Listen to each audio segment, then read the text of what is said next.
Hoje a gente vai passar alguns testes que vocês podem utilizar, tá? Alguns testes há necessidade de software especializado, instrumentalização, outros dá para adaptar, inclusive esse que a gente vai utilizar, que é o mid-tie, ou até mesmo um agachamento, utilizando o que?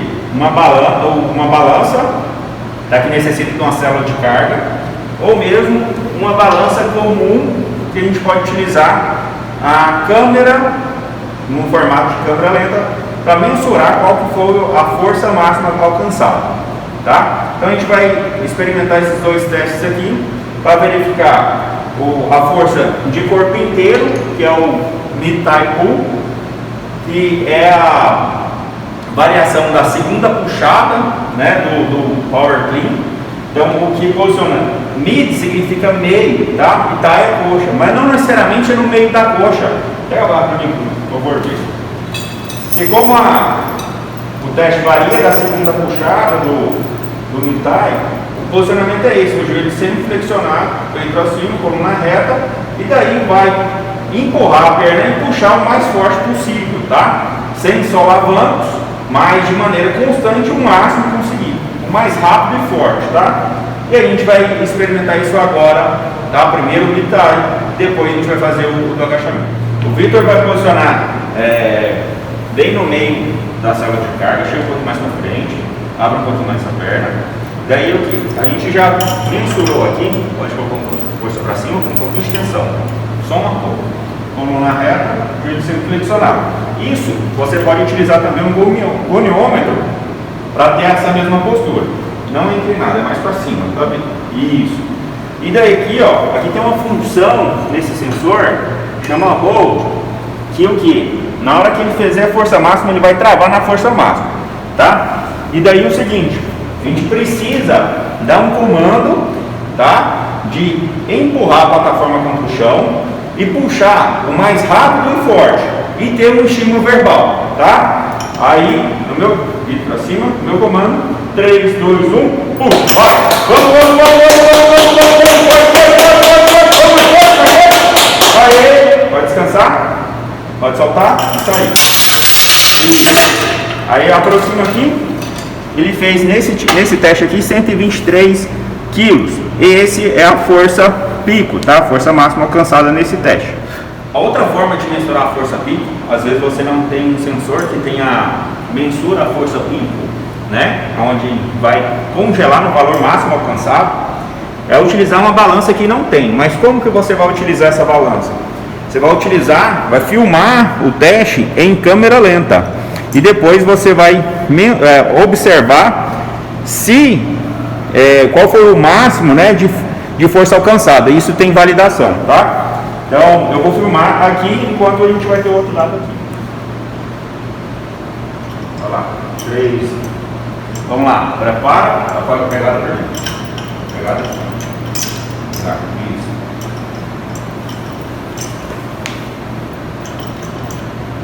Prepara.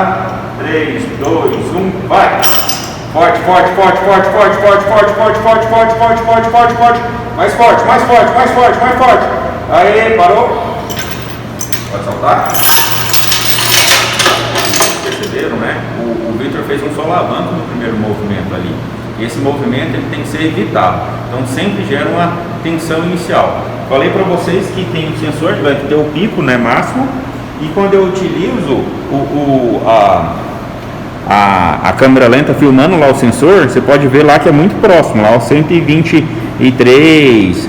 Então eu consigo lá, ó, aqui ó, 113 e depois parou. Então, utilizar a câmera lenta numa balança que não tem a função hold de pico, pode ser utilizada e é bem validada. Como vocês viram, é muito próximo dos resultados. Então, a outra forma, né, uma maneira experimental, é com software especializado. Então, aqui a gente vai fazer o mid-tie pull, tá? E aqui a gente vai ver o comportamento da relação curva e força. Tempo, né, a força produzida pelo tempo, tá? No comando aí, então, você dá um arranque, sem arranque, né? Dá uma atenção. Prepara. 3, 2, 1, vai! Forte! Mais forte! Vamos mais forte! Vamos, forte, Vitão, forte. Deu. Aí, graça. Então, isso aqui foi um comportamento, né, da força produzida, né? A gente faz o recorte para ter o início, né?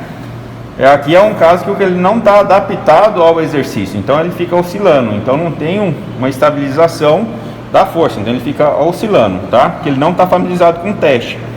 Então, na hora que eu faço a análise, né, eu tenho aqui a força aplicada ali de quase 1000 newtons, tá? Como ele já fez outros testes, ele já está mais fadigado, tá? Então aqui é uma maneira de avaliar também a força. O mais importante também é que, aproxime por favor, é que a gente consegue avaliar nessa curva aqui, ó, inicial, abaixo dos 300 milissegundos. Então a gente tem uma força produzida em 100 milissegundos, 150, 200, 250, e essa aqui é a taxa de produção de força, tá? Então que é a relação, né, do tempo da força dividido pelo tempo. Então a gente tem aqui a taxa de produção de força pico, e nas variáveis, né, 0 a 100 milissegundos, 0 a 150, 0 a 200, 0 a 250. Esse aqui é o agachamento com o cinto, né? Tem uma cinta lombar, eu posso prender ele, né? Tem um belt squat, então um teste também isométrico, onde a gente já observou que o ângulo de maior reprodutibilidade está na casa próximo de 150 graus, tá? Então sempre padronizado. Então agora o Victor vai fazer uma força numa reta, né? Fazer a força de pressão, né, com as pernas o mais forte, tá, possível, e rápido. Prepara, 3, 2, 1, vai. Forte, vamos. Levanta, vamos. Forte. Deu? A força aplicada, nesse caso, 188 kg. Sou forte.